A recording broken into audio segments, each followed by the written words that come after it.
series where I'm going to be showing you how to build and upgrade each one of the staffs the easiest way possible and showing you every possible spawn in the least amount of time possible so you can get back to your game. If you guys do enjoy, make sure you leave a like, make sure you subscribe, and if you guys want to check out any of the other staffs, they're all going to be down below in the description, each one of the staffs in a series. But without further ado, let's get into it. So the first step is to pick up the lightning record, and to do this there are 3 different spawn points that I'm going to show you guys right here. The first one is over here next to Jug and the Wonder Fist, sitting right there on the table. That is the spawn that I got in this game right here. It can also be sitting right over here on this little wagon, just right up propped up in the corner. You do have to approach it from this angle to actually see it. You can't just look at it from behind and see it. But if it is not in either of those 2 locations, you can go all the way down into the tunnel of wind and go down, and it'll be sitting right here next to this little kind of lighting booth, sound gramophone area right there. It'll be sitting right there. Very, very easy to see. One of those 3 spots. Pick it up. You'll be good to go. Next up, we're going to actually go and pick up the staff parts itself. To do this, we're going to have to ride the tank from 2 different spots. Basically, you're going to ride it. It's going to go halfway around the map. You're going to ride it again. It's going to go the other half around the map. And basically, all you need to do is ride the tank, and then you're going to jump off the tank at certain times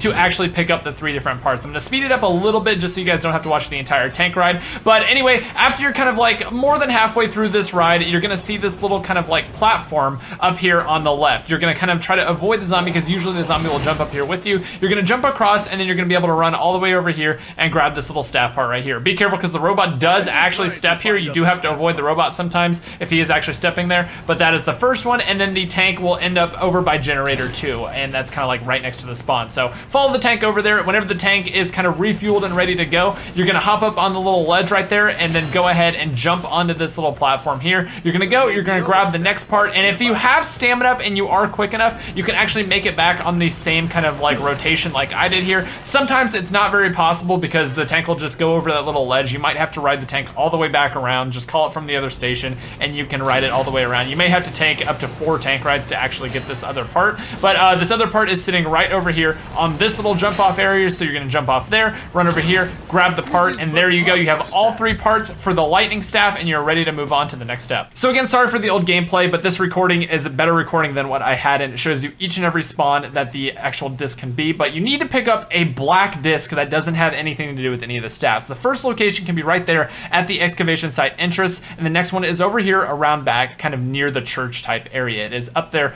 right on that little ledge. You will either see it there in one of those 2 places if it's spawned there, or the third one you actually have to open up the excavation site to get into. Basically what this disc is needed for is that you need to use this disc to open up the bottom area of the excavation site where you actually open up the staffs, and I'm gonna show you how to do that in just a second. But before I do that, again, right here on this little ledge that I'm about to pass by is another spawn right here, but the last spawn is actually in the excavation site. It'll cost you a little bit of pointage to get in there, but it is sitting right there on top of that little thing, and that's actually the spawn I had in my remastered game as well. But if you run over here, you grab this disc from one of the 3 locations, you'll be good to go to head down into the excavation site after actually opening it up. Head down to the bottom type area of the excavation site, and you'll see that it is not fully opened up yet. There's a little blockage there. You will find a gramophone sitting right there on the ground. It's the same spawn every single time. You're gonna place it on that pedestal with the record and with the gramophone, and it will actually start to open up the entire downstairs area where you can actually build the staffs and upgrade the staffs and do all the steps you need to. So you're gonna wait for this to fully open up. You're gonna run over, pick up the gramophone once again once you are able to pick it up, and move on to the next step.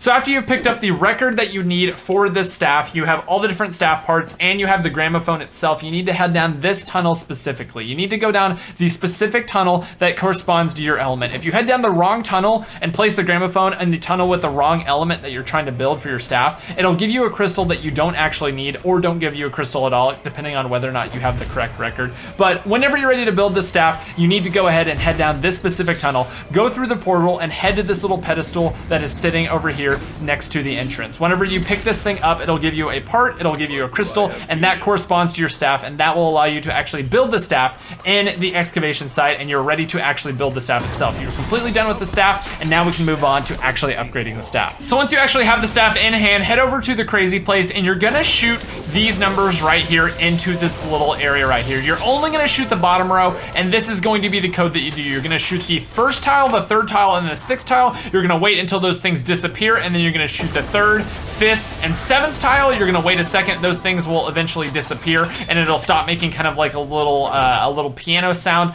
on those things. And then you're gonna go up again. Once they disappear, shoot 2, 4, and 6. And if done correctly, you should hear a nice little sound that comes out like this. And if you have done that, it will actually complete this step. Now, if you do it wrong or you mess up in any way, just shoot a couple of things and reset. Always start once again with 1, 3, 6, and then move along through each one of the iterations. And again, if you mess up on any of the steps, you just shoot 3 random ones to reset the entire thing, and then start back again with the first step, and then keep going until all of them are done, and you'll be done with this step. And now we're moving on to the real world step.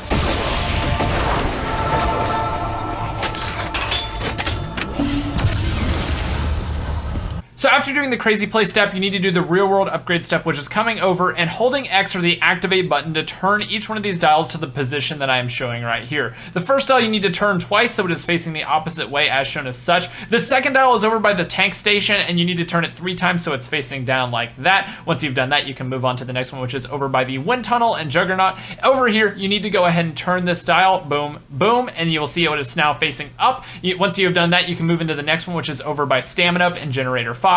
Come over to this dial right over here next to the Wonder Fizz. You're gonna go ahead and turn that thing 3 times so it's facing down, and whenever that thing is facing down, you can move on to the next step, which is over here right next to the church. Right before you enter the church, there's a nice little dial box right here. You're gonna turn that thing 3 times so it's facing up, and then you need to move on to the next step, which is over here by the tank station. Head over downstairs by the in the church type area. Sorry, not the tank station, church type area. You're gonna turn that thing twice so it actually faces the other way as what it originally was, and then you're gonna go ahead and head upstairs to the last one. There is 7 dials in total, and if you mess up, just keep on turning them until they're in the correct position. You don't have to turn them a certain number of times, just turn them until they're facing the ones that I show, and then you're gonna turn that one so it is facing up, and that will complete the dial step. And now you can go ahead and head back down to the excavation site where you're going to turn all of these different little dials until they all match up to purple. There's 4 dials all around this room, and then obviously there's a big giant thing right here in the middle. You're gonna keep on turning these things until each and every one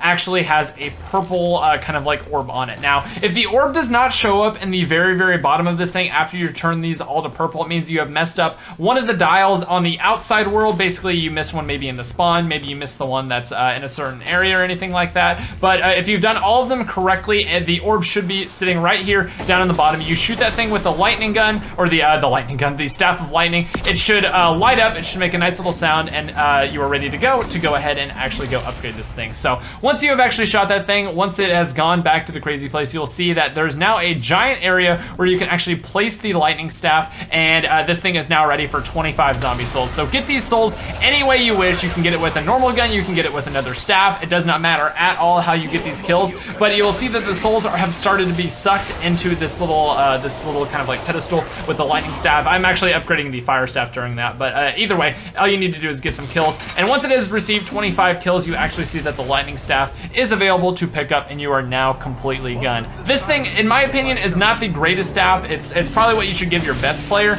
because you want your other players to be able to keep themselves up with the other staff. This one's not very good. It's kind of decent for taking out panzers, and that's really about it. But other than that, that is the entire upgraded step to finish off the Keymat's Bite, which is the lightning staff upgraded. So hopefully you guys have enjoyed. Make sure you again check out that description if you want to learn how to upgrade any of the other staffs at all. And that is going to about wrap it up